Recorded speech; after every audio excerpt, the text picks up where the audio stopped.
कायनात कायनात सब कुछ है। एक छोटे जर्रे से लेके कायनात में मौजूद हर चीज कायनात का हिस्सा है। ये ख्याल कि कायनात अचानक पैदा हुई वो लामहदूद नहीं है।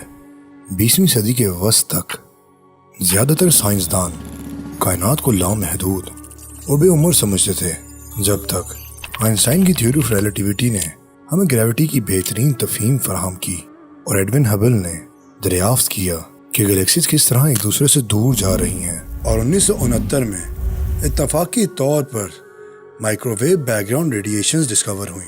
इब्तदाई कायनात के आसार और दीगर मुशाहिदाती शवाहिद के साथ साइंस ने बिग बैंग के नज़रिए को कबूल किया। इसके बाद हबल टेलीस्कोप जैसी बेहतरीन टेक्नोलॉजी ने हमें बिग बैंग और कायनात के स्ट्रक्चर की एक बेहतरीन तस्वीर फराहम की। हालिया मुशाहिदात से ये भी मालूम होता है कि कायनात का फैलाव पहले से ज़्यादा तेज़ हो रहा है।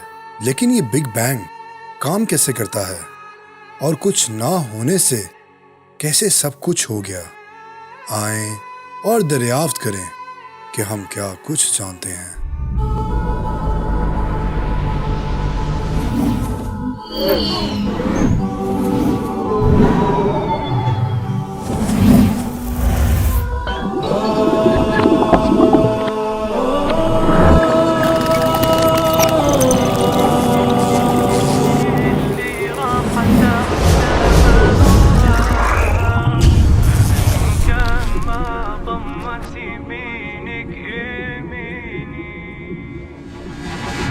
1380 करोड़ साल पहले जब इस सब की शुरुआत हुई तो उस वक्त दर्जे हरारत इतना ज़्यादा था कि हम उसे आज तस्वुर भी नहीं कर सकते। इस घने गर्म माहौल में तवानाई अपने आप को जाहिर करती है और इसकी मौजूदगी एक झलक से भी बहुत कम वक्त के लिए थी, जिसकी चमक से क्वार्क्स की जोड़ियाँ बनती चली गईं। शायद और चमक देने के बाद वो एक दूसरे को ही ख़त्म करना शुरू हो गईं। इन्होंने दूसरे मुख्तलिफ तारीकी क्वार्क्स ढूंढे ताकि मिलके नए क्वार्क्स पैदा कर सकें और फिर दोबारा कोई चमक नहीं हुई। मैटर और एनर्जी खाली थ्योरेटिकली ही बराबर नहीं थे, बल्कि वो इतने गर्म थे कि अमली तौर पर वो एक ही चीज़ थे। कायनात ने दोनों मैटर और एंटी मैटर पैदा किए और जब ये एक दूसरे के सामने आए तो एक दूसरे को ख़त्म करने लगे।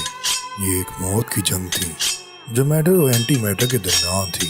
क्या आप जानते हैं, अगर वो एक दूसरे के साथ ना लड़ते और एक दूसरे के साथ रह लेते तो जिस कायनात में हम आज हैं यहाँ सिर्फ एनर्जी होती, ना गैलेक्सीज होती, ना सितारे होते और ना ही जिंदगी होती। लेकिन खुशकिस्मती के साथ 100 करोड़ एंटी मैटर के सामने 100 करोड़ एक मैटर पार्टिकल से, जिसकी वजह से हर हजूम में से एक एक पार्टिकल बचता चला गया, जो कि काफ़ी था इस पूरी कायनात के वजूद के लिए।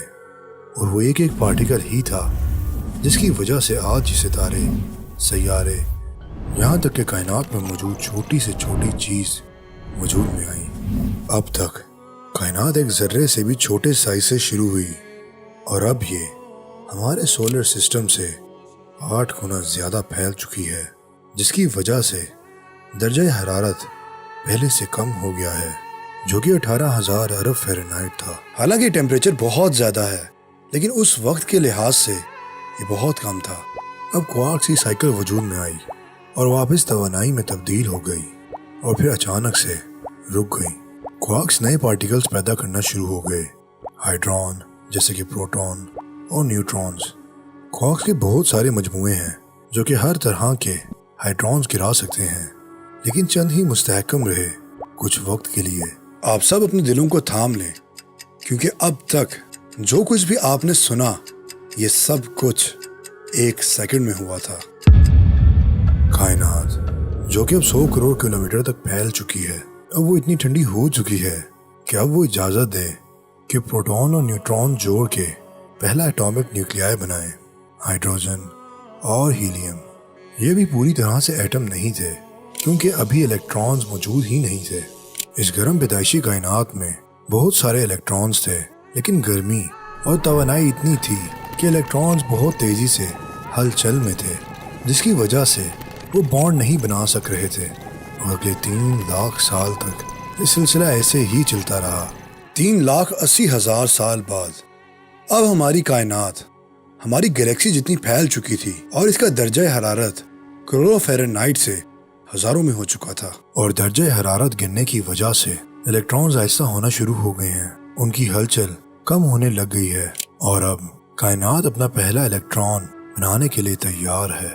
یہ ایک سیاہ ترین زمانہ تھا، کیونکہ اس وقت نہ کوئی ستارہ تھا اور نہ ہی کوئی روشنی تھی۔ لیکن روشنی کے ہونے کا کیا فائدہ، کیونکہ اس کو دیکھنے کے لیے کوئی انسانی آنکھ ہی زندہ نہیں تھی، ہر طرف دھواں تھا۔ لیکن پھر ایسا کیا ہوا جس نے اس دھوئیں کو بدل دیا؟ جس طرح کائنات پھیلتی چلی گئی، اس طرح درجہ حرارت بھی گرتا چلا گیا، اور پھر الیکٹرانز بھی آہستہ ہوتے چلے گئے، یہاں تک کہ پروٹونز نے الیکٹرانز کو اپنی طرف کھینچ لیا تاکہ مکمل ایٹم وجود میں آ سکے۔ یہ پہلی دفعہ تھا کہ مکمل ایٹم وجود میں آیا، اور پھر اس طرح ہائیڈروجن وجود میں آیا، اور پھر ہیلیم، اور پھر آہستہ آہستہ دھواں بھی کم ہونے لگ گیا، یہاں تک کہ فضا صاف ہو گئی۔ پھر فضا میں ہائیڈروجن گیس کے بادل بننا شروع ہو گئے، اور وہ کوئی معمولی بادل نہیں تھے بلکہ ہماری گیلیکسیز جتنے تھے۔ اور پھر ہوا یوں کہ گریوٹی کی وجہ سے وہ گھنے سے گھنے ہوتے چلے گئے، اور درجہ حرارت بڑھتا چلا گیا۔ لاکھوں سالوں تک ہائیڈروجن ایٹم جڑتے چلے گئے اور گرم ہوتے چلے گئے، اور پھر ایٹم فیوز ہونا شروع ہو گئے اور توانائی چھوڑنا شروع ہو گئے، اور پھر گیس کے بادل تیزی سے ساتھ جڑنا شروع ہو گئے، اور پھر پہلی دفعہ کائنات میں ستارہ چمکا، اور ستاروں کی پیدائش کا یہ سلسلہ آج بھی جاری ہے۔ میرے بھائیوں اور بہنوں، یہ سب تو وہ باتیں ہیں جن کے جواب ہمیں سائنس کے ذریعے مل گئے ہیں، لیکن جو بات انسان کو سوچنے پہ مجبور کرتی ہے وہ یہ ہے کہ اس سب کا آغاز کیا کس نے اور کیسے کیا، کیونکہ اس کا آغاز کہیں نہ کہیں سے تو ہوا تھا۔ یہ کائنات ایک ذرے سے بھی چھوٹے سائز سے شروع ہوئی اور انگنت طور پر پھیلتی چلی گئی، اور آج ہم سب نے جدید ٹیکنالوجی اور سائنسدانوں کی محنت کے بعد سمجھا اور یہ جانا کہ کائنات شروعات میں ایک دھوئیں کی شکل میں تھی، اور پھر اس میں کچھ ایسا ہوا کہ اس میں گریوٹی آ گئی، اور پھر وہ ڈینس ہوتی چلی گئی، اور کرتے کرتے ستارے وجود میں آئے۔ لیکن کیا آپ جانتے ہیں کہ اللہ تعالیٰ قرآن میں 1400 سال پہلے اس کے بارے میں کیا کہتا ہے؟ اللہ تعالیٰ قرآن میں فرماتا ہے، اور پھر وہ آسمان کی طرف متوجہ ہوا تو وہ دھواں تھا، تو اس نے اس سے اور زمین سے کہا کہ آؤ، چاہے خوشی سے آؤ یا نہ خوشی سے، تو انہوں نے کہا کہ ہم خوشی سے آتے ہیں۔ بے شک اللہ تعالیٰ قرآن میں فرماتا ہے، اور بے شک وہی آسمانوں اور زمین کو پیدا کرنے والا ہے۔ اللہ تعالیٰ ایک اور جگہ فرماتا ہے، بھلا جس نے آسمان اور زمین کو پیدا کیا وہ اس پہ قادر نہیں کہ وہ اس کو پھر سے ویسے ہی پیدا کر دے؟ کیوں نہیں؟